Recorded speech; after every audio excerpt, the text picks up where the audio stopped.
Presentamos 24 AM. ¿Cómo están ustedes? Muy bienvenidos a 24 AM en este día después del día clave. Con 9 grados a esta hora de la mañana, nos acostamos mucho sin saber lo que había pasado con el quinto retiro de los fondos de pensiones y finalmente lo que ocurrió bien tarde ayer en el Congreso es que se rechazaron los dos proyectos, tanto el proyecto universal presentado por parlamentarios como el proyecto acotado del gobierno. En el primero se necesitaban 93 votos, se alcanzaron solo 70, bastante lejos del quórum requerido. Y en el caso del gobierno se necesitaban 70 votos, pero finalmente... 68 votos, pero finalmente no se tuvieron, fueron menos votos los necesarios y se terminó rechazando el proyecto del gobierno, con diversas reacciones y con una lectura difícil de hacer a esta hora de la mañana y a esta hora del día, quiénes ganan y quiénes pierden con todo esto. Por un lado, el gobierno satisfecho con que se caiga el retiro universal, el ministro Marcel ayer lo decía, los parlamentarios entendieron, decía él, ya eso atribuye al rechazo, los argumentos que dimos contra este retiro que afectaba fuertemente la economía. Pero también hay cuestionamientos de por qué el gobierno no logró cosechar todos los votos que necesitaba para su propio proyecto. Claro, y a propósito del Ejecutivo, vamos a ver cuáles serán los caminos a seguir, si va a insistir en este proyecto de retiro de fondos provisionales acotado. Podría hacerlo a través del Senado. Claro. Exactamente, eso es lo que iba a comentar, que lo podría hacer a través del Senado. Una vez que se analice eso en el Senado, tendría que volver a la Cámara Baja. Claro. Es algo que también es un poquito engorroso y es por eso que van a evaluar y si van a insistir con eso. Por otro lado, también se entrega ya este proyecto de ley de reforma constitucional para que los fondos sean inexpropiables. Claro que sí, mientras el proyecto universal, como fue llamado, quedó archivado por lo menos por un año. 6 de la mañana con 31 minutos, bien lo decía Carla, hace frío, 9 grados, mientras que la máxima... Sueño y frío. Sueño y frío. vamos a despertar. Pero vamos, que recién es martes para una máxima que podría alcanzar solo los 22 grados. Así es que prepararse para una jornada fría nuevamente, otoñal, que nos muestra a Santiago despertando a esta hora, ya movilizándose la gente a sus respectivos lugares, ya sea de trabajo o de estudio. Vamos a la pausa y regresamos en un ratito con más 24 AM.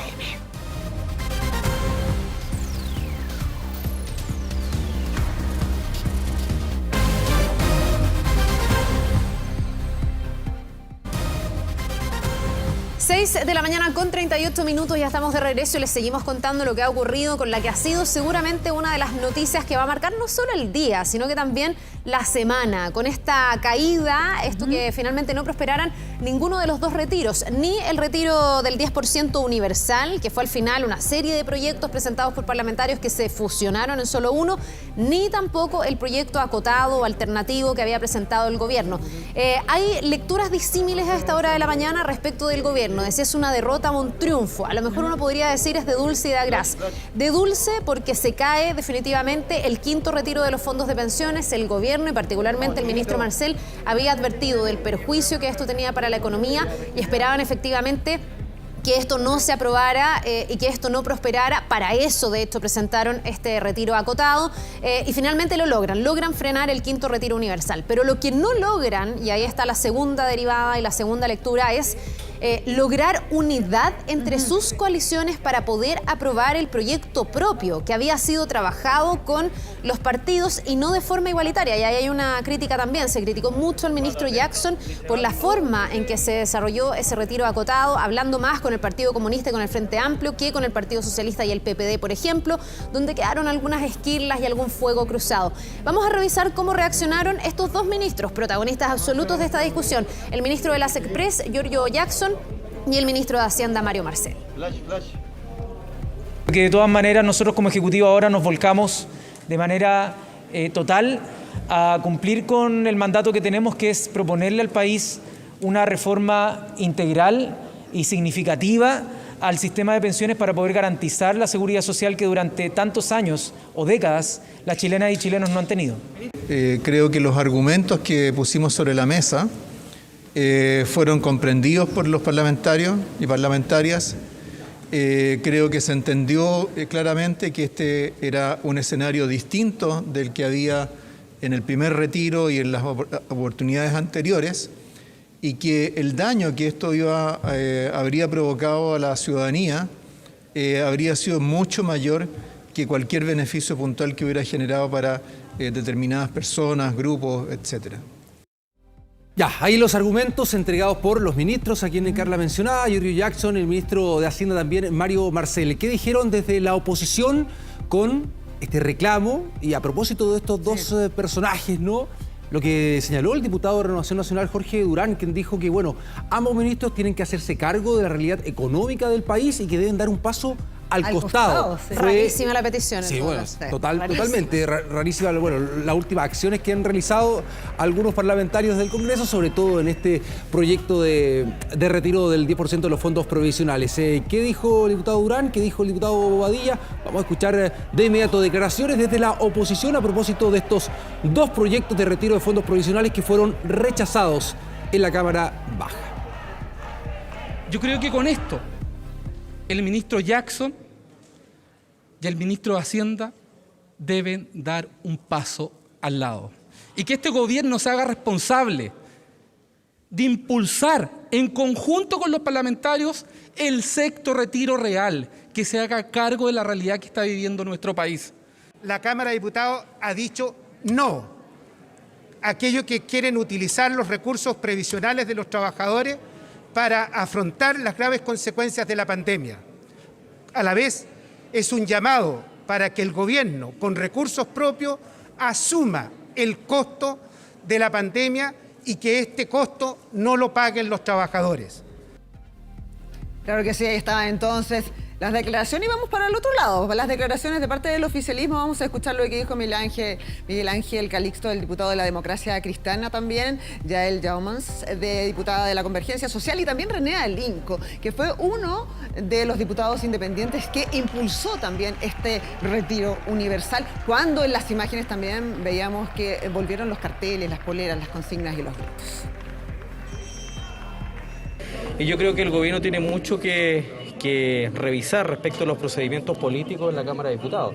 Recuerden ustedes que este proyecto se estaba tramitando en la Comisión de Constitución y de manera express pasaron un proyecto por debajo de la mesa a la Comisión de Trabajo, que fue el proyecto que acá se rechazó justamente porque tenía letra chica, porque tenía problemas de aplicabilidad y porque no era universal. Entonces, finalmente, este es el resultado que tuvieron en la Cámara de Diputados por no dialogar, por no conversar. Es sin duda un desafío que es poder hacernos cargo de la deuda pendiente en materia de seguridad social. Creo que la votación de hoy día también refleja eso, de que hay un debate pendiente, que también hay una discusión, un diálogo entre las fuerzas que son parte del gobierno, en que podamos llegar a puntos en común y ese desafío tenemos que enfrentarlo colectivamente. Nosotros estamos dispuestos a conversar, dispuestos a dialogar, dispuestos a llegar a acuerdos. No se olvide el gobierno, nuestro gobierno, que la Cámara de Diputados es un ente autónomo e independiente. Esperamos respuestas para conversar sobre el sexto retiro. Bien, ahí las declaraciones de parlamentarios oficialistas. Interesante lo que decía la diputada Yeomans, en el sentido de que aquí también se abre la incertidumbre hacia el futuro. ¿Cómo se va a hacer cargo el gobierno y cómo se va a hacer cargo el oficialismo de temas que quedaron sobre la mesa después de estas propuestas de retiro? Por ejemplo, las pensiones de alimentos. Hay ahí una expectativa importante de grupos feministas, de mujeres que nos ven a esta hora, que a lo mejor veían aquí una vía para poder retirar y para poder pagarse deudas de alimentos con los niños que están pendientes hace años. Hay también un tema, ¿qué pasa con la gente que está cesante? ¿Qué pasa efectivamente con la gente que está endeudada o sobreendeudada? Había visto a lo mejor en ese proyecto acotado del gobierno una luz de esperanza que hoy día ya no está. ¿Se van a poner más ayudas sobre la mesa? No se sabe y está difícil, dicen todos los entendidos, que el gobierno pueda volver a insistir a través del Senado, que es la vía que le quedaría. Ayer los ministros decían, casi todos, la ministra del Trabajo, el ministro Marcel, que ahora lo que iban a hacer es abocarse a las reformas de fondo y a la agenda de largo plazo, subir el salario mínimo, que sabemos está ahí sobre la mesa, y la reforma previsional que lleva ya no sé cuántos años entrampada y en el fondo no se ha podido llegar a una forma. Claro, que debería eso dialogarse, negociarse y trabajarse en este primer semestre, ¿no? De acuerdo a las prioridades que ha entregado el Ejecutivo. Ahora bien, también es difícil, a propósito de lo que tú decías, ¿no? De esta posibilidad de que insista el gobierno ahora con el Senado, que también se insista con otros retiros, a propósito de lo que escuchábamos en las últimas declaraciones, con el cuarto y el quinto que fueron ya rechazados. Claro. Ya, ahora, ya están varios hablando del sexto. Sí, todavía puede seguir también el fantasma del sexto retiro. Vamos a seguir ahondando en este tema más adelante aquí en 24 AM. Mientras vamos a hacer una pausa a esta hora de la mañana, 6:45. Les recordamos entonces 22 grados estimados para el día de hoy, mientras ya nuestra capital y el resto del país comienza comienza su día. Ya volvemos.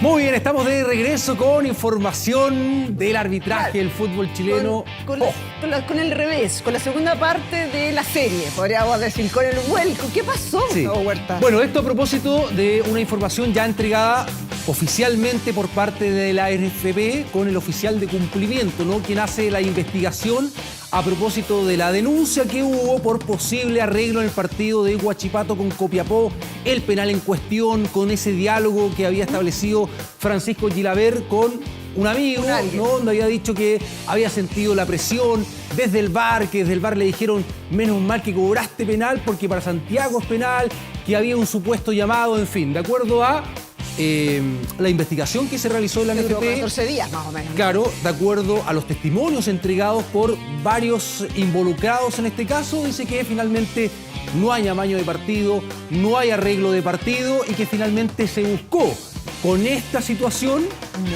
la salida de Javier Castrilli como presidente de la Comisión del Arbitraje, ¿no? Que obviamente no tenía una buena relación con el sindicato, con la mayoría de los árbitros del fútbol chileno. Ahora bien, hay que hacer una distinción porque todos dicen, no, este es finalmente un tongo. Claro, uno puede decir que montaje, complot, finalmente cómo se busca esta información para la salida de Castrilli. Ahora, el diálogo que hace Gilabert con un amigo por WhatsApp, ese audio donde él dice en ese sentido sentirse presionado, que hubo un diálogo desde el VAR que le dijeron, ojo, mira arriba, ojo, que es penal para Santiago Penal. Ese diálogo existió. No fue inventado a propósito porque fue días posteriores al partido. Y el partido, recordemos que fue ya, estamos hablando de la temporada anterior. Pero bueno, aquí hay harto paño que cortar y creo que hay dos aristas. A ver. Una, acá, la mentira de los árbitros, en este caso, ¿no? Y que uno ahora, desgraciadamente, va a dudar de la honorabilidad, honestidad, que se habla de una entidad, además, que tiene que transmitir transparencia, desgraciadamente, dentro del fútbol. O sea, quienes más transparentes deben ser. Son los jueces, finalmente. Claro. Exactamente. Y lo otro, que no quita lo mal que igual lo está haciendo Javier Castrilli. O sea, acá esto se gatilla por una mala relación que hay con el arbitraje y finalmente es con muchas deficiencias, muchas irregularidades con quien estaba trabajando Javier Castrilli. Estábamos hablando incluso antes de estos audios, reitero, antes de los audios, ya estábamos hablando de los peores momentos de arbitraje del fútbol chileno, de cómo estaba haciendo administrado, ¿no?, el referato del balompié nacional. Vamos con más detalles en la siguiente nota. Francisco, por favor, analiza la camiseta, me dicen así. ¿Y yo qué? Vine a entregar absolutamente todo y me voy con la conciencia tranquila y me voy a quedar, ¿sabe por qué? Para llevar toda la justicia. Esclarecer esto y que no enlode al fútbol chileno. Que surgen antecedentes que ponen en duda la versión de los árbitros involucrados. Un escándalo sin precedentes, vuelco en el caso arbitraje o nuevo papelón. La NFP dio a conocer el resultado de la investigación que buscaba esclarecer la filtración de audios y acusaciones que terminaron con Javier Castrilli fuera y los jueces expulsados por el argentino otra vez arbitrando. Tras 14 días de pesquisas, interrogatorios y nuevas pruebas, el oficial de cumplimiento de la NFP, Miguel Ángel Valdés, reveló que los audios de Francisco Gilabert fueron maquinados, que no hubo presión indebida, abuso de autoridad ni injerencia de terceros para su cobro en el partido de Huachipato-Copiapó. En el curso de la presente investigación se lograron recopilar antecedentes y datos que evidencian la existencia de actos destinados a desacreditar y difundir información distorsionada para desestabilizar el arbitraje chileno. Somos grandes, como para no darnos cuenta que acá se pretende desviar el eje de la cuestión, el eje de la discusión. Insisto, la integridad y la honorabilidad de los árbitros no está en juego y lo vamos a ir demostrando seguramente en el transcurso del campeonato. Los involucrados Francisco Gilabert, Cristian Droguet, Felipe Jerez y Mario Vargas siguen bajo lupa y se evalúan sus futuros castigos. Cualquier acto que pudiese provocar el descrédito, menoscabo o que pudiera afectar la transparencia de la actividad futbolística en su conjunto o de los personeros que la representan será sancionado de 4 a 50 juegos de suspensión o de 1 mes a 3 años de inhabilitación, según corresponda.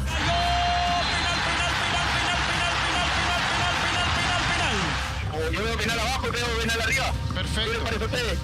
Y por si fuera poco, las 200 páginas recopiladas pueden terminar en el Ministerio Público, que podría iniciar una investigación por difundir audios sin consentimiento. Por favor, momento. Analiza la camiseta. Me parece una acción de juego, voy a ir con tiro de esquina. Fui con esa sensación de cobrar una hueá que no era. Siente que cuando uno pretende limpiar, obviamente que lo pueden ensuciar. Lo cierto es que el sheriff argentino, según el informe, sale ileso y sus dichos tras el despido suenan más fuerte que nunca en Quilín. Otro golpe para Pablo Milat y su mandato en la NFP, que tras la rebelión de los hombres de negro dejó muchos damnificados en el fútbol chileno. Ya, harto paño, harto. Y ahí el tema, insisto, la honestidad, porque uno ahora se pregunta, bueno, si mintieron ahora, si armaron todo esto, ¿por qué no pudieron hacer en otras ocasiones, en un partido? Claro. Acá en 24 Horas Central estuvimos conversando hace algunos días con uno de los voceros, ¿no?, de los árbitros, sí, Patricio Blanca. Escuché. Tuvo un tema personal ahí hace algún tiempo, involucraba a un familiar, a mi papá, que es entrenador, que todos saben, y él hizo público una información hace muy pocos días con una falsedad absoluta, y que ahí yo lo dejé de manifiesto y donde no hubo respuesta. O sea, ni siquiera pudo reconocer ese momento, sí, ¿sabe qué? No. Y como que en algún momento hasta insistió en algo que incluso los hechos lo demuestran con una decisión de parte de la comisión anterior, con los arbitrajes de él, y él era el vocero. O sea, si está dispuesto a mentir en esa circunstancia, también en esto y también en otras. Es que el manto de duda que queda atrás todo este tipo de declaraciones erróneas, falsas, o que dejan en evidencia que aquí algo está ocurriendo, sí, es agravar, es ponerle más leña al fuego. Reitero, aquí creo que con dos aristas. Sí. Una, esta es lo que estamos hablando y que creo que hay que tener un castigo, pero ejemplar, ¿no?, para limpiar el tema del arbitraje. Y lo otro con lo de Castrilli, ¿no?, que ahora él puede mandar.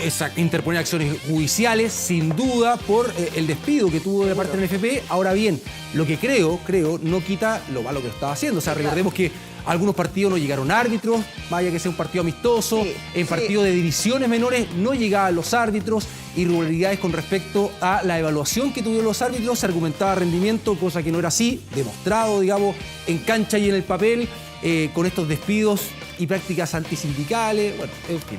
Vamos con otro tema. Vamos a otro tema que Universidad Católica. Que ayer comenzamos y decían, ¿se pondrá en duda el técnico de la UC? Eso fue ayer en la mañana. Claro.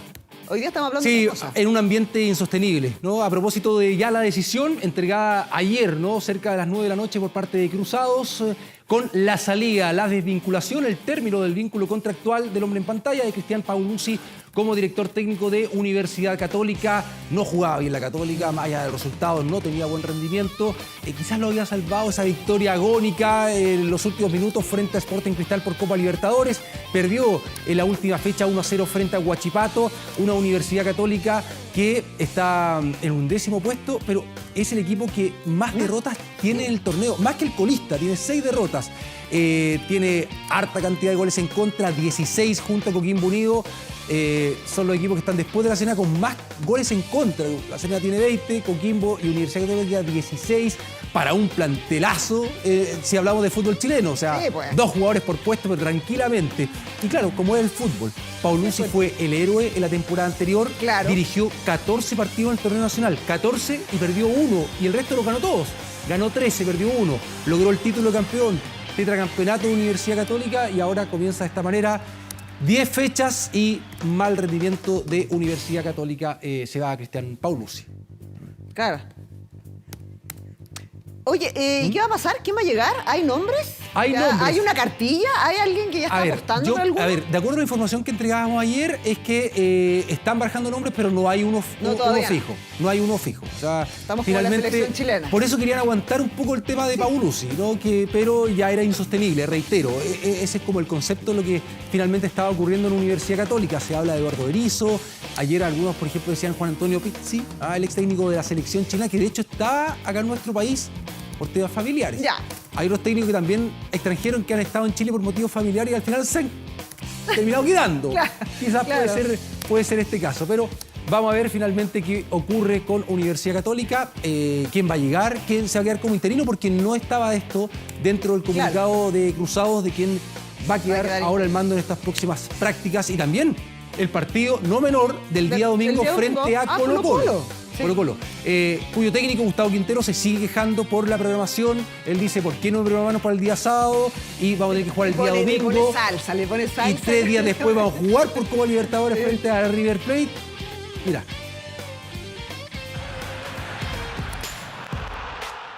Dicen que la victoria y los goles son capaces de aplacar tristezas y preocupaciones. Estamos contentos. Así comenzaba la conferencia de prensa Gustavo Quinteros tras el triunfo ante Cobresal. Sin embargo, segundos después, ocurría esto. No, vos estás equivocado. Sos periodista, no te das cuenta de esto. Me parece injusto. Te matan. Porque esto es grave. Pero ahora ya basta, ¿viste? Ahora ya basta. Al técnico Albo no le gustó que el clásico ante Universidad Católica haya sido programado para este domingo 24 de abril y no para el sábado 23. Programa la fecha, debería haber puesto el sábado y listo. Y punto. No se perjudica a ningún equipo del fútbol chileno que esté jugando Copa Libertadores. Claro, este domingo 24 de abril chocarán el clásico ante Universidad Católica en San Carlos de Apoquindo y tan solo 3 días más tarde, es decir, el miércoles 27, recibirá nada más y nada menos que al gigante sudamericano, River Plate. Yo desde que llegué acá a Chile, al principio del 2019, todo el periodismo en general se queja de que los equipos no participan bien en Copas Libertadores, que no les va bien, pero cuando tenés que programar un partido, en vez de programarlo con 4 días de diferencia, que no había ningún problema hacerlo, lo ponen el día domingo. ¿Para qué lo ponen el día domingo? No entiendo. Sin embargo, el calendario de River le responde al técnico Albo. De aquí al duelo ante los Millonarios, Colo-Colo no disputará ningún partido, excepto el del próximo domingo ante la UC y sin moverse de Santiago. El elenco de Marcelo Gallardo, en tanto, deberá jugar un partido más. El miércoles 20 deberá viajar hasta Córdoba para enfrentar a Talleres. El domingo 24 recibirá a Atlético Tucumán para después viajar hasta Santiago para el choque ante el Cacique. Ya sabían que jugábamos miércoles la Copa y te ponen domingo porque te quieren perjudicar directamente. Acá tiene que ver que hay una persona que programa la fecha perjudicando a Colo-Colo. Lo cierto es que los sábados San Carlos de Apoquindo es utilizado para otras actividades deportivas, por eso la UC intenta siempre programar sus partidos los domingos. Con estos antecedentes, ¿será que hay alguien que quiere perjudicar a Colo-Colo? ¿O Gustavo Quinteros está algo sensible? Ya, ahí está. Bueno, algo sensible, hace rato estaba sensible. Le ponen un sabrosismo ahí, un poquito de condimento sí, a ese reclamo. Sí, o sea, está bien, pero hay que ver igual cómo, porque acá prácticamente acusa conspiración y que están perjudicando a Colo-Colo, y claro, yo creo que ahí no es de ellos, más allá de que él pueda tener ese argumento de decir, bueno, ¿por qué no el sábado a la tarde si en un momento Universidad Católica jugó partidos con la U, un sábado a la tarde en ese recinto deportivo? Sí, pero todavía tiene que ver con un trabajo lectivo, no puede pensar solamente en su trabajo, sino que también en todo lo que implica mover una fecha también. Claro, acá un partido, lo que él dice es que no habría inconveniente, porque otras veces se ha hecho. En este caso un sábado a la tarde. Por eso, pero los argumentos de las actividades que se realizan en el Estadio de Parte Católica me parecen razonables también. Exacto. Ya pues, seguimos, Carla. Sí, son las 7 de la mañana con 5 minutos. Acaba de cambiar ahí el reloj. Nos vamos a ir a una pausa. Hay 8.6 grados a esta hora. Deberíamos llegar hoy día a los 22. Pero ¿sabe qué? Puede ser que el fin de semana, el domingo, eventualmente el lunes, tengamos lluvias en la zona central y aquí en la región metropolitana. Le vamos a preguntar a Iván Torres. He leído en otros sitios que dicen altas probabilidades. Así que vamos a ver si se casa con Z en este caso, Iván Torres, y nos cuenta si es que llueve o no este fin de semana. Vamos y seguimos de inmediato.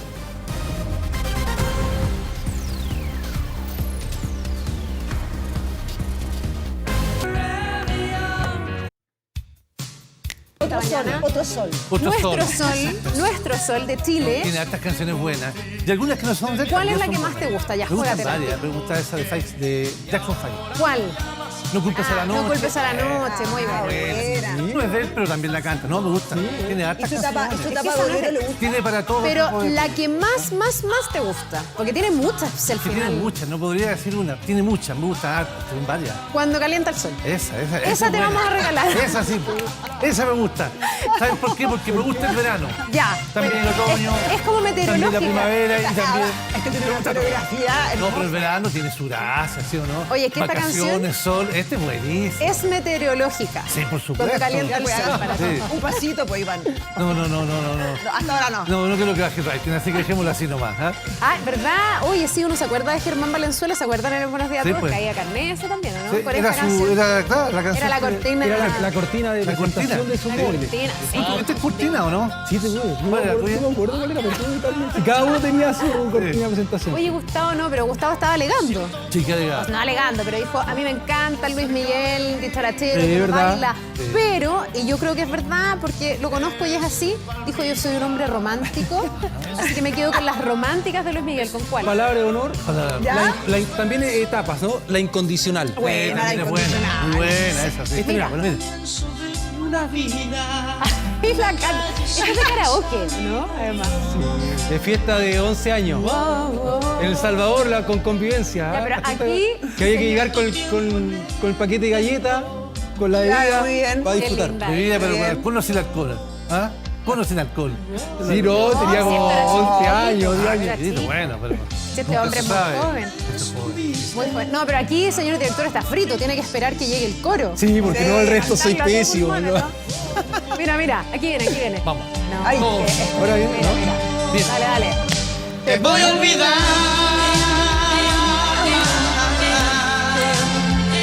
Palabra de honor. No, muy bien. Acá- Aquí la que mejor canta es Eso, la Carla. te iba a decir lo mismo. Ahí dejarse Mira, los malos aquí labios la- nomás. No, pero nosotros atrás, no, atrás. Nosotros podemos hacer coro. Te amo, muy buena esta canción. Muy Aquí Iván, la tengo el karaoke. No es muy la fuerte Carla. cantar. Creo que nos redimimos hoy día. ¿Sí? Sí, porque tú siempre, Iván, dice que no le gusta la música, pero ¿verdad? es No, sí, está bien. imposible que no te guste. Puedo ponerla toda la semana si quieren, no hay ningún problema. Ya, pero Iván, pero- no todo es tan amable en este comentario. No todo es tan así, tan light y de bailar y de cantar. Queremos saber y que usted se la juegue hoy día, Iván. Porque ayer he me leído ¿Qué ha leído? altas probabilidades. Mira, altas probabilidades ¿Para cuándo? que llueva el domingo. Juégatela al tiro, Domingo. ¿sí o no? Ayer me dijo que ni una posibilidad. No hay posibilidad estos días. No, Usted me dijo no hay Vamos en los posibilidad, próximos no hay No, posibilidad. no, Pero eso si va, pero ya, yo tiene razón, Iván, si esto es un pronóstico y va variando día a día, por eso él viene todos los días, porque si no, viene el día el lunes y dice, el domingo no llueve, se va y no viene ningún día más. No, por eso él viene lunes, martes, miércoles. No, ya, pero hágase cargo que Me hago ya cargo. hay Digo, Yo veo proyecciones. proyecciones para el lunes. No domingo, para el lunes. Para el lunes. Ya, ¿y el domingo lo descartarías, Iván? La verdad es que el domingo hay una posibilidad muy baja. Yo la veo para el lunes. Y el viernes la precordillera. Palabra de ¿Acaso honor. palabra de honor, Iván? Palabra de honor, por supuesto. Ya. Medio desafinada la palabra de honor, pero algo hay. Hoy yo no quisiera, yo encuentro que en esta época estar en tus zapatos es súper complicado porque achuntarle, no me gusta esa palabra porque ustedes no la achuntan, ustedes Yo estudian sí la esto, pero- chunté, sí. Sí la chunté. Sí, Ya, pues, entonces, y él la chuntó dentro y fuera de la cancha. me acuerdo, chin, chin, chin, me acuerdo que la achunté. Pero aparte de eso, Sí. entonces el domingo no, dice usted. Yo veo más posibilidades para el día lunes que para el día domingo. Se la ¿Qué verdad. más posibilidades? Esto estamos hablando de la zona central, gente que no está Santiago, viendo. Santiago. Solo en Santiago. Santiago incluido hacia el sur.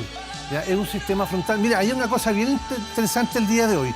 Hay un sistema frontal que está bastante debilitado, pero al fin y al cabo trae bastante nubosidad también acá en la zona centro-sur. Hay precipitaciones en la región del Biobío, la región de Ñuble, incluso puede llegar en la noche a la región del Maule. Y eso permite que el anticiclón se debilite. Al debilitarse el anticiclón, pueden pasar más sistemas frontales de lo que esperamos para esta semana por el viernes, que va a afectar con precipitación a la zona sur y probablemente la precordillera de Santiago el día viernes. Así que esta situación meteorológica ayuda a que el anticiclón se debilite, se vaya para atrás, por decirlo de alguna manera. ¿Y se puede estimar cuánta agua podría caer? Porque hoy día precipitaciones Mira, es mucho menos que antes. No, la verdad que todavía no, pero yo creo que podrían caer sus 5 hasta 10 milímetros. Ah, ya. Es por el momento. ¿Ya? Pero es, No más es que nada- tan poco para lo que hemos visto. No, estaría muy bueno. Ahora, Última yo vez. creo que hay que esperar, porque realmente yo lo veo más para el día lunes que para el día domingo. Ya, La Iván, verdad. el viernes entonces prueba de fuego. Por supuesto, el viernes le vamos a dar toda la información, Ahí sí porque que hoy tiene que ya lo haber dijimos, esta situación es auspiciosa para que ingresen nuevos sistemas frontales porque el anticiclón ya está más debilitado. Así que a propósito, hay llovizna acá. ¿A dónde dice usted? Acá el sector de la región de Valparaíso está con lloviznas en este instante. Hay 2 capas de nube. Santiago está muy nuboso, a rato algunos quiebras poco significativos y precipitación en la zona centro-sur del país. ¿Vamos al pronóstico de hoy? De hoy, sí, va a estar nublada la capital. Ahí tenemos la Serena con bastante nubosidad, sí. Va a estar nublado. No sé dónde salió ese sol, es que el sol de... Ustedes saben de quién es este sol, ¿no es Espérate, cierto? ¿cómo se hace la coordinación suya con la gráfica? La gráfica la hago yo en las mañanas. Este es un homenaje al sol de México. No, sí, yo sé que este es el sol de México, pero... Hasta el tiempo no... No, pero hay sol, pero sobre las nubes.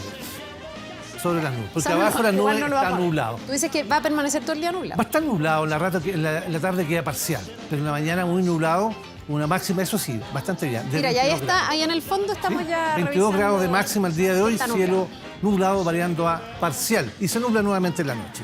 Veamos detalle para todo el país, sin sorpresas, sin sorpresas. Partimos con la zona norte, ahí está bien, Arica, Iquique, Antofagasta, cielo claro, Copiapó despeja, La Serena va a quedar parcial con 16 grados y se vuelve a nublar. La región de Valparaíso está con bastante nubosidad, queda parcial en la tarde y llovinas locales en la mañana. Rancagua parcial, a ratos nublado. En Talca, atención Talca, nublado. En la noche en Talca con precipitaciones. También, por supuesto, Curicó. Chillán y Concepción con lluvia, incluso bastante intensa durante la mañana en Concepción, máxima de 16. En Temuco, Valdivia, Osorno, Puerto Montt y Quellón, todas estas regiones con lluvia, máximas parejitas, 13 a 15 grados. Seguimos avanzando y llegamos hasta la región de Aysén. También hay precipitación en Coyhaique, en Chile Chico en la mañana, algunos chubascos. Puerto Natales también con chubascos, Punta Arenas parcial y Puerto William parcial a ratos nublado con chubasco máxima de 10 grados. Reiteramos entonces el pronóstico para el día de hoy.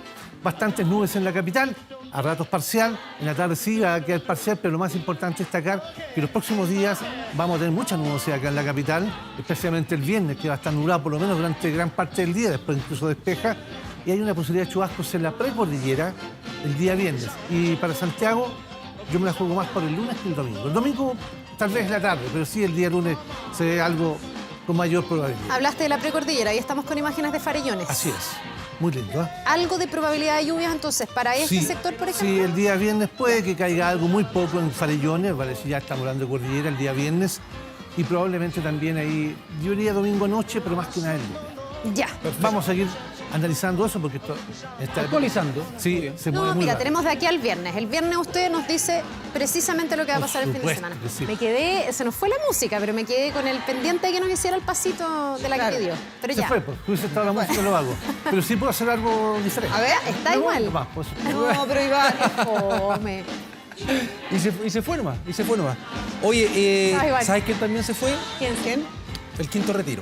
Bueno, mucha gente que lo está lamentando a propósito de lo ocurrido ayer, con el rechazo, ¿no?, en la Cámara Baja del proyecto del quinto retiro y también el proyecto presentado por el Ejecutivo de fondos acotados. Vamos con más detalles que nos va a entregar. Hemos estado hablando del inicio de nuestro noticiario. Dani Linares, ya te veo en pantalla. Dani, ¿qué tal? ¿Cómo están? Repercusiones a propósito de lo ocurrido ayer en el Congreso. Buen día. Claro que sí, muchos comentarios tras la determinación de la Cámara de Diputados de rechazar ambas iniciativas, un resultado quizás el de los menos esperados, el que se dio finalmente en la sala de la Cámara con el rechazo a ambas propuestas. La primera, respecto a este retiro universal que fue presentado por un grupo de parlamentarios, fueron varios proyectos en su momento que terminaron fundándose en uno solo.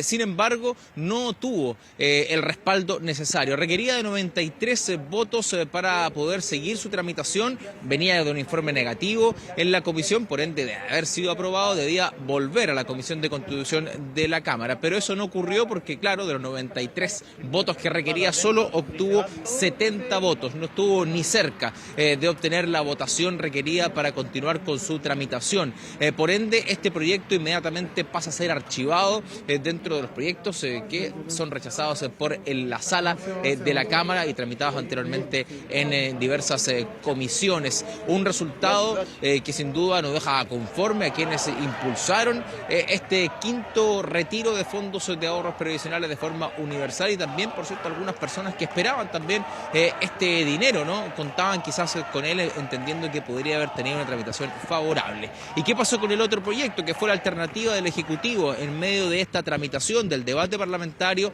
el gobierno presentó dos vías, ¿no? El primero, el proyecto general general de ayudas económicas. Chile Apoya, ¿no?, que concluye con 21 iniciativas que presenta el Ejecutivo para ir en apoyo de las familias en diversos ámbitos. Y en segundo instancia, este proyecto de ahorros, de retiro de ahorros previsionales, pero de forma acotada, para poder pagar deuda particularmente.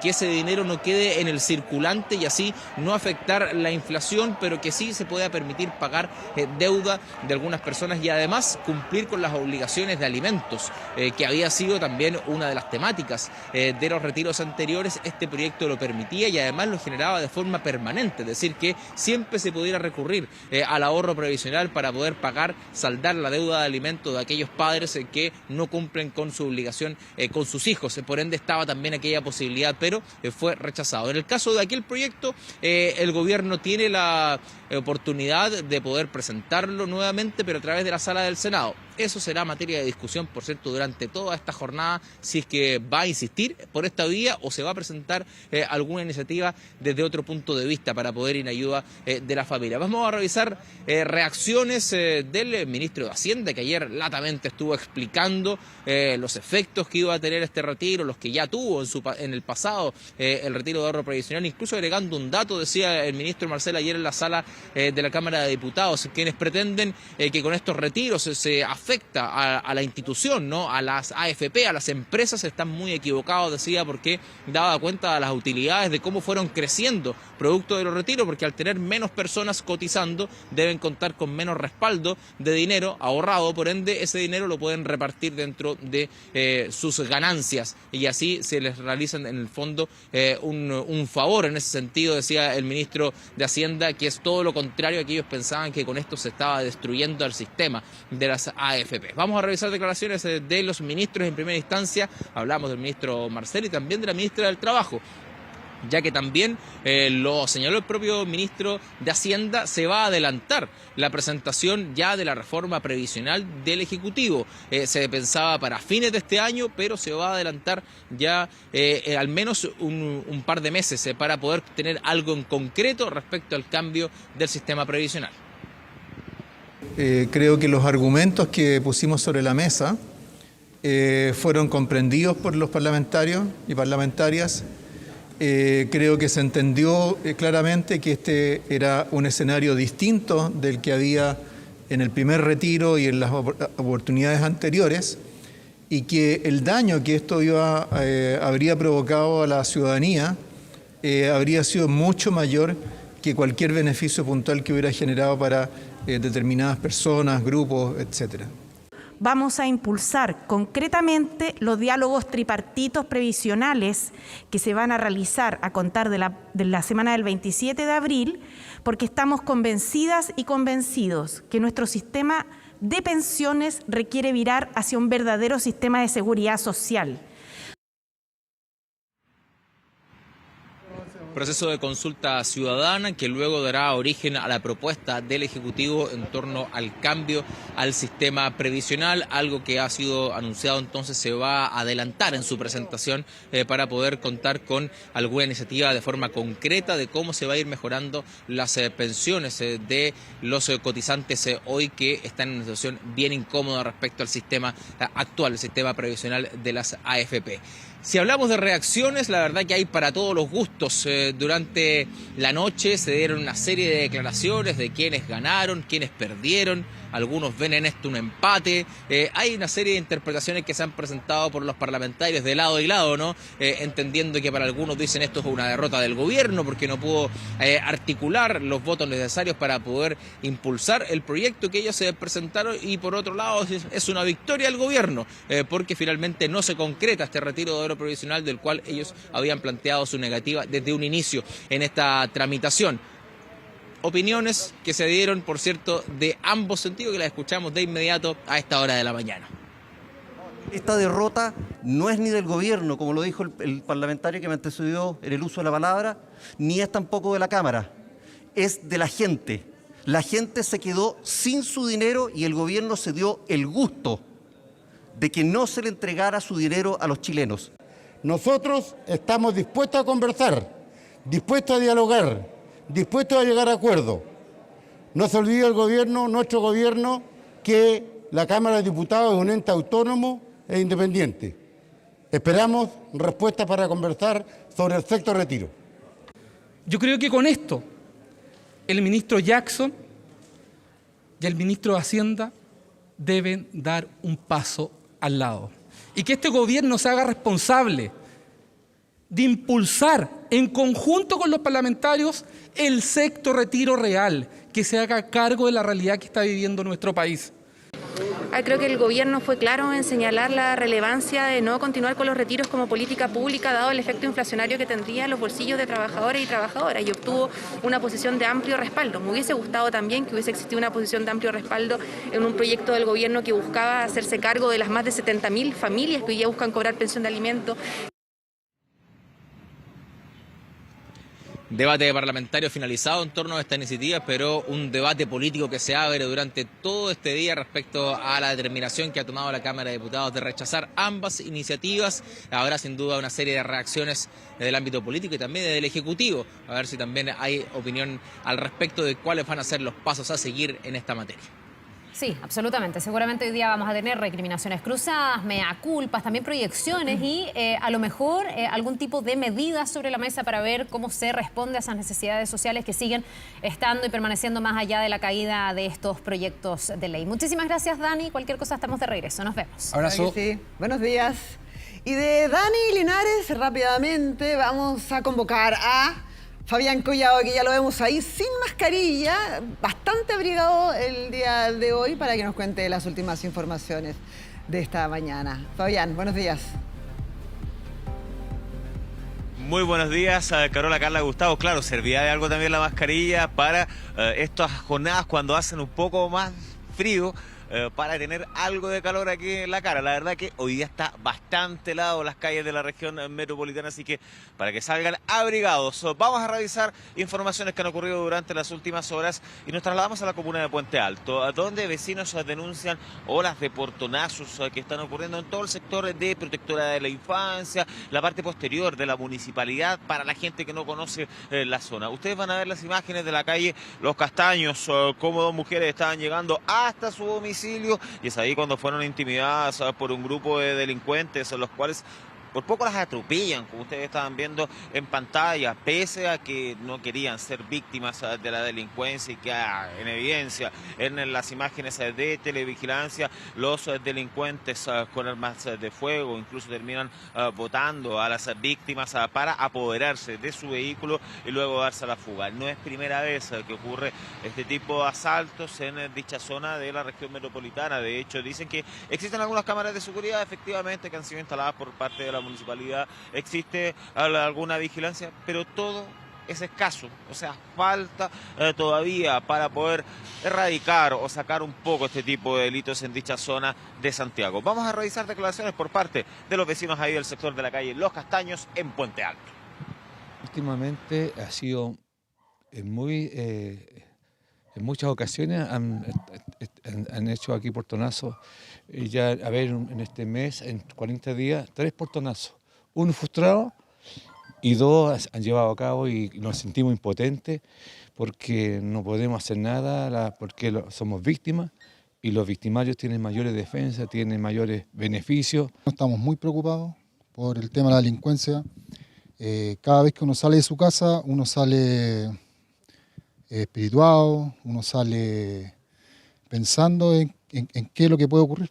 Ya prácticamente yo creo que hay vecinos acá que tratan de no salir en vehículo, obviamente para evitar algún tipo de portonazo.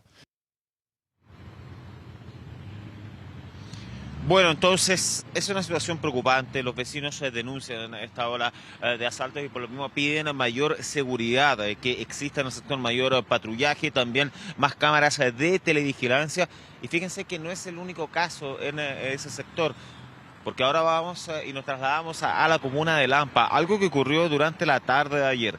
Muy temprano, se hace oscuro y claro, esto lamentablemente ha sido propicio para grupos de delincuentes. Estas imágenes corresponden al sector de Valle Grande, en calle Río Maule. Antes de las 7 de la tarde, una persona a la cual estaba sacando su vehículo fue intimidada por este grupo de delincuentes. Ahí ustedes ven cómo terminan golpeando el automóvil con en el que se trasladaban en un primer minuto este grupo de antisociales, algo que preocupa y de todas maneras estos delincuentes delincuentes estaban circulando en todo minuto con armas de fuego. Pero sería la propia víctima la cual frustra este delito, al menos así es como se puede observar en las imágenes de las cámaras de seguridad, y luego arranca de esta banda de delincuentes. Algo que tiene que ser corroborado debido a que le hemos consultado a Carabineros, ellos no han recibido una denuncia al respecto, por lo mismo se está con diligencias pendientes. ¿En qué sentido? De que todavía no se sabe si es que la víctima realizó la denuncia en la Policía de Investigaciones, pero no tan solo en esa calle ocurrió en Puerto Nacional, sino también en Plaza Itahue, también en San Martín y los sectores de la comuna de Lampa. Nosotros cambiamos de información para revisar una imagen que impactó, que llamó la atención. Este accidente que sufre una persona en el sector de calle Las Torres, en el sector norte de la región metropolitana, cómo cae desde el interior de un bus, es impresionante. Estas imágenes donde sale eyectada y luego termina con diversas lesiones en su cabeza, en un hombro. Después de que todas estas imágenes se difundieran y que correspondían a la semana pasada, es ahí cuando la empresa tomó contacto con la víctima, la cual afortunadamente está fuera de riesgo vital. Quiero que pasemos a revisar el siguiente informe a esta hora en 24 AM. Y tomé la micro, me subí en la micro y me senté atrás y me siento por el lado de la ventana. Dobla la micro y yo veo que dobla así y se sale la ventana y ahí salgo volando yo. Y ahí no sé nada más. El hecho ocurrió el pasado 23 de marzo. Marcela sale eyectada del bus que la llevaba a un consultorio en la comuna de Cerro Navia. Vecinos ayudan a esta mujer que terminó con problemas en el hombro, en el brazo y 14 puntos en su cabeza. Y le tengo terror a la micro. No sé, yo pienso que Dios es grande y no me quiso llevar nada. Pudo ser peor, dice que aún sufre dolores en su cabeza y brazo tras la dura caída y que recién después de casi un mes, asegura Marcela, apareció la empresa Medbus para saber de su condición. Eso le dije yo a él, pues, tuvo que pasar esto para que viniera. ¿Y por qué cuando yo llamaba por teléfono me contestaban? Tuvo que pasar a la prensa para que vinieran ellos hoy día. Los mismos vecinos que la socorrieron en la esquina de Gutiérrez con Santos Medel apuntaron a las condiciones de los buses como factor en el accidente. En las micros no las arreglan. Los vidrios están medio sueltos. Yo creo que en ese sentido igual le falta mantención, a veces los timbres no suenan, entonces igual yo creo que deberían regularizar un poco el tema. Una ventana si está bien puesta no tendría por qué él se salió.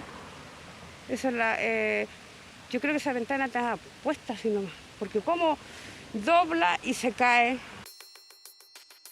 Porque tras una curva se desprende la ventana del bus, todo apunta al mantenimiento del transporte público.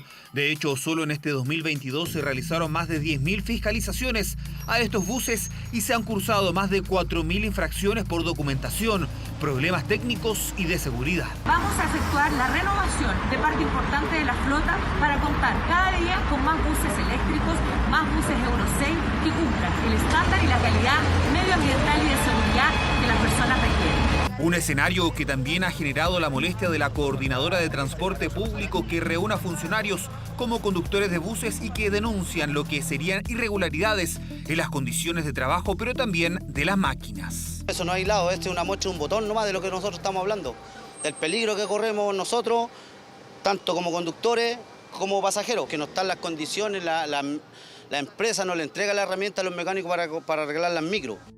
Desde Medbus declinaron referirse a un hecho que actualmente está en investigación, una secuencia que impacta y que pone en discusión las condiciones de los buses del transporte público tras este accidente que casi termina en tragedia.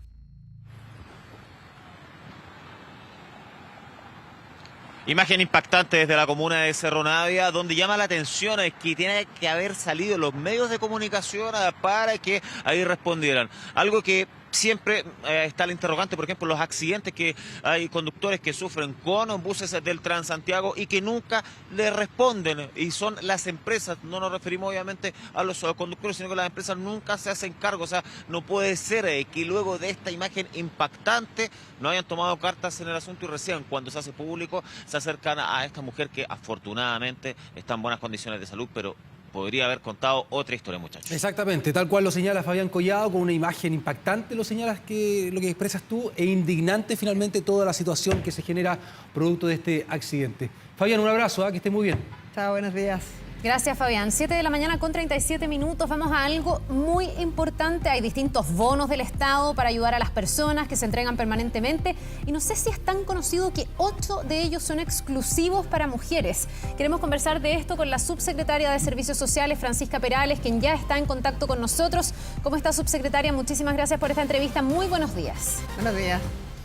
Hola, muy buenos días, Carla, Gustavo y Carolina, y muchas gracias por la invitación. A ver si tratamos de abordar lo más posible en esta entrevista estos bonos, que son 8, y quiero partir con uno para personas que muchas veces se cree que no trabajan, pero sí trabajan. Estamos hablando de las dueñas de casa. ¿Cómo funciona ese bono? ¿En qué consiste? ¿Y cómo postular a aquellas mujeres que nos ven a esta hora? O sea, primero entender de que para nosotros la recuperación o este plan que hemos denominado Chile Apoya es fundamental en el sentido de que permite ir trabajando sobre las áreas que han quedado rezagadas por la recuperación económica desde la pandemia en adelante. Entonces, el sentido del programa, o sea, las medidas de Chile Apoya, precisamente va en fomentar el apoyo a las personas que más lo necesitan, y las mujeres es un segmento que, a propósito de la pérdida del empleo en áreas feminizadas de la economía, ha ido disminuyendo, o sea, bueno, disminuye, y por tanto estos bonos van en aumento específico para mujeres. Entonces, primero, nosotros reconocemos que hay mujeres que realizan labores de cuidado, labores domésticas no remuneradas, y por tanto entendemos que es importante poder prestarle ayudas directas a esas personas, y ese es el sentido de esta primera medida que tú mencionas. Ya, ¿y esto en qué consiste y cómo puede? ¿Hay que postular? Porque entiendo que aquí no hay que postular en el fondo. Esto puede ser si es que uno está inscrito a una serie de programas del Estado. A ver si usted nos puede explicar eso.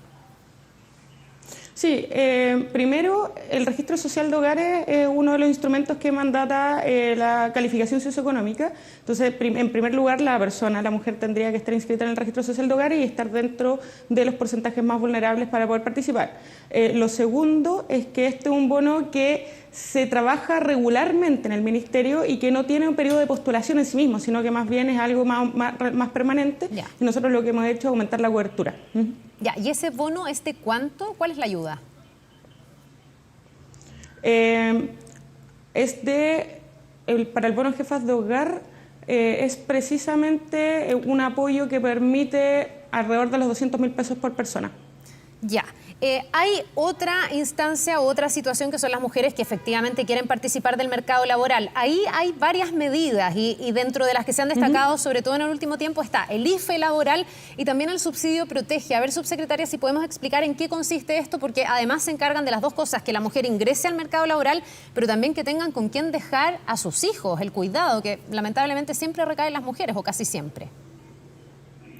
Sí, primero, la extensión del IFE laboral es uno que va orientado a todos los sectores que quedan rezagados de la recuperación económica, con especial foco en mujeres, en jóvenes y en adultos que están sobre un rango de edad.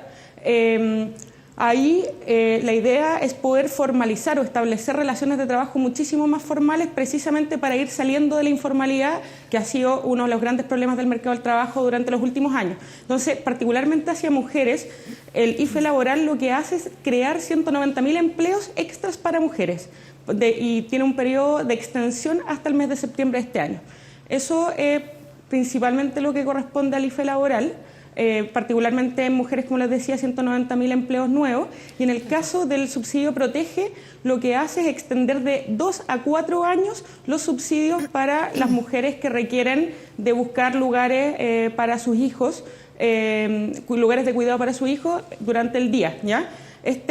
Como les decía, es un subsidio que ya existe, pero que duraba hasta los 2 años, y además que está orientado principalmente para mujeres que participan en pequeñas empresas que no tienen cobertura de jardines infantiles, o sea, como de sala cuna, jardines infantiles, etcétera, y lo que permite es orientarse a esas pequeñas empresas y a esas mujeres que trabajan en esas pequeñas empresas, y lo aumenta hasta los 4 años.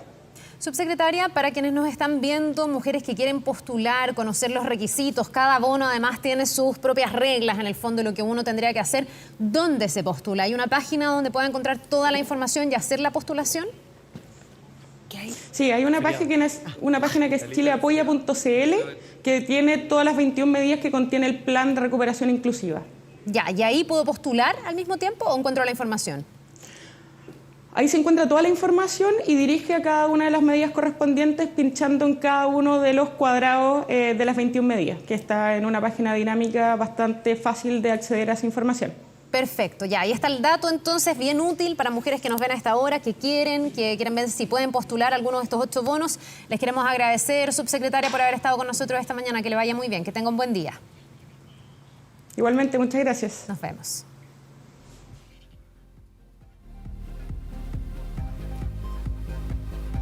Y como ya es tradición, tenemos feriados, pero pocos feriados este año. Porque uno empieza a sacar la cuenta y dice, bueno, ¿cómo me planifico? ¿Cómo, si quiero salir fuera de Santiago, cómo lo hago? Y veo el calendario, está muy, muy pobre. Siempre nos gustaría un feriado más. Nicolás Soto, ¿cómo estás? Buenos días. Bien, ¿y ustedes cómo están? Muy bien, gracias. ¿Aprovechaste el feriado? Semana aproveché Santa, el feriado, ¿no? sí, aproveché el feriado. Oye, varios están preguntando en redes qué es lo que viene, porque tú lo comentabas muy bien, son poquitos, son 8 feriados. Este año está esquivo. Está complejo, faltan feriados parece. Revisamos de inmediato nuestro planar los que están pendientes. En junio, por ejemplo, van a haber 2, el martes 21 y el lunes 27. Pero Nicolás, junio. Estamos en abril. Sí, recién en junio vamos a tener nuevamente el 21 un feriado, en agosto está el 15, el lunes 15, en septiembre fiestas patrias, el lunes 19. Y vamos a revisar también el resto de los meses. En octubre, el lunes 10 y el lunes 31. En noviembre es el martes 1. Y en diciembre, el jueves 8. ¿Aquí uno podría hacer sándwiches? Podría. Se puede ir a negociar. Podríamos empezar a negociar. Sí, pero esto es lo que hay. No hay más. No hay más hasta ahora. Son 8. ¿8 solamente? 8 solamente, pero eso hasta ahora porque, como es tradición, el 1 de mayo es el Día del Trabajador, se celebra en nuestro país, pero este año cae día domingo. Por eso, el diputado de la Democracia Cristiana, Héctor Barría, presentó un proyecto para que se declare feriado el lunes siguiente, es decir, el 2 de mayo. Tenemos declaraciones y las revisamos a continuación. No me conviene a mí por mi trabajo. En mi caso yo soy empleador. Obviamente no me conviene, pero tengo que tener la mente abierta también que los trabajadores tienen una familia, ellos necesitan tiempo más para compartir. En mi caso particular lo permitiría. Sí, de todas maneras, porque un día domingo, ¿de qué vale? Si no podemos descansar, el día domingo, el único día que uno tiene, pues. Que busca que no solamente el día lunes 2 de mayo sea declarado feriado, sino que a futuro, si es un día sábado, ¿verdad? Efectivamente, 1 de mayo, el día viernes que le antecede, sea declarado feriado. No, como gobierno es algo que tenemos que evaluar, porque efectivamente todo este tipo de decisiones tienen efectos tanto en los tiempos de descanso, de bienestar, de empleo, el trabajo que entregan pymes y por lo tanto en ese contexto tenemos que hacer una evaluación primero de los efectos que va a tener una medida como esta. ¿Cuál es el problema, Caro? A ver. Solo 2 semanas faltan para el lunes 2 de mayo, por lo tanto está complicada la tramitación de este proyecto. En medio del debate, obviamente, del quinto retiro, el gobierno ya anunció que va a estudiar, el Ministerio del Trabajo va a evaluar el mérito de este proyecto, por lo tanto vamos a estar atentos si en los próximos días hay novedades. Claro, hay 2 sectores que uno dice, bueno, el sector, por supuesto, empresarial dice, no nos conviene que el lunes sea feriado, mientras el sector de turismo, que ha sido muy golpeado, también dice, es muy bueno que podamos tener un fin de semana largo porque esto reactiva también el turismo a lo largo de todo el país. Así es que hay dos polos opuestos y entre medio de nosotros. Que vamos a estar ahí atentos a ver cómo se tramita este proyecto de los próximos días. Claro que sí. Nicolás Soto, muchas gracias. Siempre con el dato que sirve a esta hora de la mañana. Que esté muy bien. Vamos, que tengas una buena jornada de día martes. Sale Nico y entra Sofía Norman, que ya nos trae la actualización de las noticias internacionales. Foco, por supuesto, lo que está pasando en Ucrania. Sofía, ¿cómo estás? Buenos días. Hola, ¿cómo están? Muy buenos días. Claro, esta va a ser una jornada que va a estar marcada por esta nueva ofensiva, podríamos estar calificándola aquí. Están realizando las tropas rusas en el este del país. Estamos viendo algunas imágenes que mostrarían los ataques que se están dando, como les decía, en el este de Ucrania. Esto en esta renovada ofensiva que están realizando los soldados ucranianos hace ya, los soldados rusos hace ya varias semanas que habíamos estado revisando esta advertencia por parte de las autoridades que se estaban yendo las tropas del Kremlin de algunas ciudades, pero que se estaban de alguna forma reconfigurando en el este del país, preparando esta ofensiva específicamente en la región del Donbass, esta región que se autodeclara separatista, autónoma, que no comparte las ideas, por ejemplo, de la administración del presidente ucraniano Volodymyr Zelensky. Son prorrusos apoyados por Rusia. De hecho, durante esta jornada están los llamados para evacuar estas zonas para los residentes de las regiones de Lugansk y Donetsk, que componen la región del Donbass, para que la gente salga de esta zona por estos nuevos ataques que se están dando durante esta jornada. Desde el gobierno ucraniano declaran que ya han comenzado los ataques, que comenzó esta ofensiva en la región del Donbass, en toda esta línea que de alguna forma separa, podríamos decir, Ucrania del Donbass. Estaremos muy atentos a esto que se está dando en Ucrania durante esta jornada. Nos quedaremos muy atentos también a la siguiente noticia. Al menos 6 personas murieron tras un presunto atentado suicida doble frente a una escuela de niños, esto en la capital afgana de Kabul. Ahí estamos viendo algunas de las imágenes que han sido compartidas en redes sociales. ¿Dónde fueron estas explosiones? Específicamente esto fue frente a un colegio, una escuela secundaria. Todavía no se ha confirmado si las víctimas fatales son alumnos que estaban dirigiéndose a este colegio o gente que estaba transitando por la calle. Hay algunas de las imágenes como ya están todos replegados para ver qué es lo que está ocurriendo. Esto fue además mientras los estudiantes salían de las clases de la mañana cuando ocurrieron los ataques, según comentaron los testigos. Fuentes del hospital en Kabul confirmaron que ya habían recibido estas 6 víctimas fatales, al menos 19 heridos. Según las autoridades, es probable que vaya aumentando lamentablemente el número de muertos y de personas que resultaron heridas. No hubo atribuciones de responsabilidad inmediata. Algunos expertos, analistas creen que dentro de las próximas horas podríamos estar viendo cómo militantes del Estado Islámico podrían atribuirse este hecho, porque ya habían atacado esta zona en el pasado.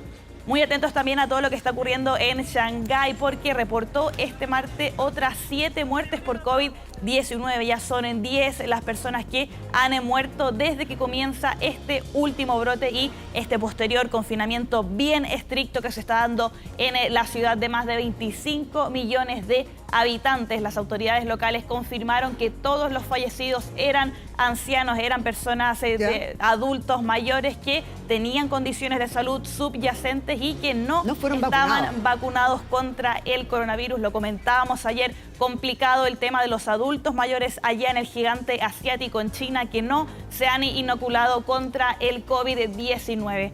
También hablando de la pandemia, nos vamos a mover hasta Estados Unidos, porque una jueza federal en el estado de Florida anuló el mandato nacional de mascarillas que rige para, por ejemplo, los aviones, transporte público y otro tipo de viajes en todo el país. En el fallo, esto se dio en Tampa, se sostuvo que el mandato de mascarillas para viajeros excedía la autoridad de los funcionarios de salud de Estados Unidos. Ahora dicen que no van a exigirla, no va a ser obligatorio ponérsela, por ejemplo, para abordar un avión, para estar en el transporte público, algo que ha sido criticado y también alabado por algunos allá en el país. Vamos a ver cómo se comporta la gente también con esta noticia. Además, y cómo otros pueden imitar esta iniciativa. Sofía Norman, que tengas un excelente día. Marte, muchas gracias por la actualización de las noticias internacionales. Gracias, que estén muy bien. Buenos días. Buenos días.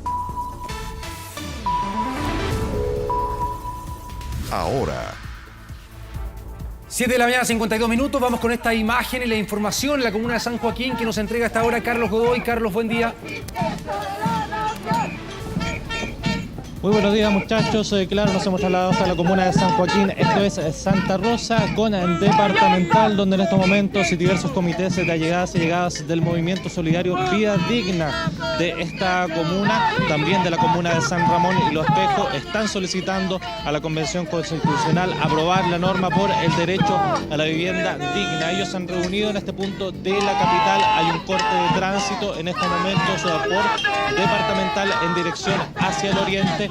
también por la pista de buses, en la carretera de buses de Santa Rosa, en dirección hacia el norte y hacia el sur, para que las personas que circulan por este punto de la capital en estos momentos tomen las precauciones del caso. Ellos hace aproximadamente 20 minutos se están reuniendo en este lugar y se está gestando esta manifestación que ustedes están viendo en pantalla en directo. Una situación que ha mantenido en parte el tránsito cortado aquí en este punto de la capital y que estamos monitoreando durante horas de esta mañana, muchachos. Bien, Carlos, vamos a seguir bien atentos. Claro, hay un tema con el déficit de las viviendas en Chile. Hoy día se estima que son 700.000 hogares aproximadamente los que están en déficit y esto se ha ido aumentando. Es una cifra récord después en los últimos 25 años. Se hablaba entre 400.000, 500.000, pero estamos ahora en estimaciones de 700.000. Por eso también vemos esta manifestación hasta hora de la mañana. Cualquier cosa vamos a estar de vuelta, Carlos. Muchas gracias. Bien, vamos ahora a conversar con Carlos Aguirre, director de la Escuela de Construcción de la Universidad de las Américas. Carlos, ¿qué tal? ¿Cómo estás? Buenos días. A propósito de lo que se nos viene, ya algunos sintiendo una mañana más fría, una noche un poquito más helada, con las temperaturas que iban bajando, ¿no? Teniendo en cuenta la estación en la que estamos. Carlos, buen día. Y las recomendaciones para la gente de la casa, para abrigarse, calefacción, gas, parafina, leña, electricidad. Vamos para las recomendaciones que nos puedas entregar. Bien, muchas gracias por la invitación. Bueno, para empezar hay que entender que la vivienda es un sistema. Ya. Por lo tanto, no solamente basta con el elemento calefacción, sino que también con las condiciones de la vivienda. Perfecto, las características del hogar. Las características del hogar y un cambio climático que nos está haciendo tener oscilaciones térmicas de 20 grados durante el día, todos los días. Claro. A ver, partamos por ejemplo ya, parafina. Parafina que se usa bastante teniendo en cuenta que es más económica que el gas, que la eléctrica y que incluso podríamos decir que la leña. Bueno, dependiendo ahí de las ciudades, la leña que también se consume y harto, no en varias ciudades, por supuesto, más en el sur de nuestro país. Pero partamos por la parafina. Mira, uno de los puntos para la parafina es que exista la ventilación suficiente, porque la parafina produce humedad. Exacto. Entonces, la vivienda se tiene que entender, cuando lo vamos a calefaccionar con parafina, que tenga una cantidad importante de ventilación. Ya. Para evitar que exista condensación en los muros, evitar que los muros lloren, como decimos. Ya, y se sugiere, por ejemplo, la utilización de una estufa parafina, por ejemplo, en un lugar más abierto de la casa, de mayor ventilación, que puede ser living, el comedor, no así los dormitorios, más allá de la ventilación. Por supuesto, independiente de que la estufa de parafina requieren de una mantención constante y que en caso de estar no estar bien mantenidas, digamos, pueden generar problemas de producción de monóxido de carbono. Claro. Con lo cual, la recomendación es siempre ocuparlas en espacios abiertos, en espacios con gran volumen de aire. Perfecto. En este caso, entonces, living comedor, en dormitorio, no. En dormitorios para nada. Ya. Para nada. Vamos con el gas, que es la más utilizada de acuerdo a varias estadísticas e información que emanan, ¿no? Con respecto al uso de la calefacción. Sí, el gas tiene ciertas cosas bien interesantes, como que se puede ocupar en distintos lados. Sin embargo, en los edificios generalmente tienen un uso bastante más como controlado. Ya. Producto principalmente de las certificaciones de gas, etcétera. Por lo tanto, la recomendación es ocuparlas en viviendas de baja altura. Perfecto. No necesariamente en edificios. Y aún así tener una mantención constante de la máquina, propiamente tal. Ya, o sea, podríamos hablar de las ventajas y desventajas del gas, tienen que ver con el buen uso y mantención del aparato, en este caso de esa estufa. Del aparato como esa estufa. Ya. Bueno, y del costo del gas que va subiendo de forma exponencial, que hace que, por ejemplo, el eléctrico, que gasta un poco más, digamos, se vuelva competitivo con el... A ver, pasemos entonces al eléctrico, y también para ir viendo esas ventajas más allá de la utilización que tenga que ver con el bolsillo, que obviamente que nos preocupa harto, ¿no? El eléctrico es importante porque en rigor es limpio. Ya. Es limpio. Tiene menos costos de mantención si el sistema eléctrico de la vivienda está bien actualizado. ¿Y si lo sabemos usar bien también? Y si lo sabemos usar bien, porque tiene inercias distintas. Estos tienen calor inmediato y el eléctrico tiene una cierta inercia en particular el que tienes ahí. Ya. Tiene una cierta inercia de uso. Ya. Y saber bien cómo se usa el termostato, ¿no? Como algunas veces uno escucha, por ejemplo, quienes viven en edificios, departamentos, y dice, no, yo lo programo en tales horarios. U otra persona te dice, no, es mejor mantenerlo en todo horario y se gasta menos. ¿Cómo es eso? O sea, el primer punto tiene que ver con cómo la vivienda está perdiendo el calor. Ya. Y por lo tanto, la solución no es única, digamos. Va a depender de qué superficie vidriada, por ejemplo, tiene el departamento que comenta. Si el departamento tiene grandes superficies de vidrio, tiene grandes ventanales, probablemente el eléctrico no va a funcionar mucho, porque va a perder mucho calor por esta superficie vidriada. Y por otro lado, podemos tener distintos momentos donde calefaccionar. Con 20 grados de diferencia, la calefacción se produce, el aire exterior puede estar más caliente de lo que ocurre adentro en algún momento. Entonces va a depender muchísimo de cómo entendamos la vivienda. Uno de los problemas que tenemos en términos generales en la vivienda, que independiente de la zona de los tipos de calefacción que ocupemos, es que no entendemos que las viviendas hay que ventilarlas. ¿Ya? Y la ventilación tiene que ser inteligente, porque si uno la abre a las 7 de la mañana, lo que va a entrar va a ser aire helado. Claro. Y si la abrimos a las 3 de la tarde, lo que va a entrar va a ser aire caliente. Fastidio. Entonces, en ese contexto, por eso te decía cuando partíamos, independiente de las soluciones, ya hay un tema de entender cómo funciona la vivienda. Ya. O sea, eso es lo primero, el desde, cómo parte mi casa, cuáles son las condiciones, las características. Y hacia dónde estoy orientado. Claro. Ya. Bueno, estamos con la leña también, muy breve porque ya nos tenemos que despedir. Sí, bueno, la leña es el gran problema que tiene la leña hoy día es que podemos comprar leña que no esté seca. Ya. Y normalmente el mercado informal de la leña nos entrega leña que cuando la quemamos produce demasiadas partículas. Ya. O sea, la recomendación es con el mercado formal de la venta. El mercado formal de la venta de leña en las zonas donde se puede ocupar leña. Exacto, además. En las zonas cuando están con emergencia ambiental, no para nada, digamos. Obviamente. Bueno, Carlos Aguirre, director entonces de la Escuela de Construcción de la Universidad de las Américas. Carlos, te queremos agradecer por estos datos, por estos consejos. Muchas gracias. De nada, gracias a ti. Buenos días. Nos vemos. Buenos días. Gracias, muy buenos días para ti, Gustavo, para ti, Carola, porque nos tenemos que ir. Son las 7 de la mañana con 59 minutos ya. Viene el equipo del Buenos Días a Todos a través de TVN y seguimos, como siempre, con más noticias en Canal 24 Horas. Que les vaya muy bien, que tengan un muy buen día. Claro que sí, buenos días.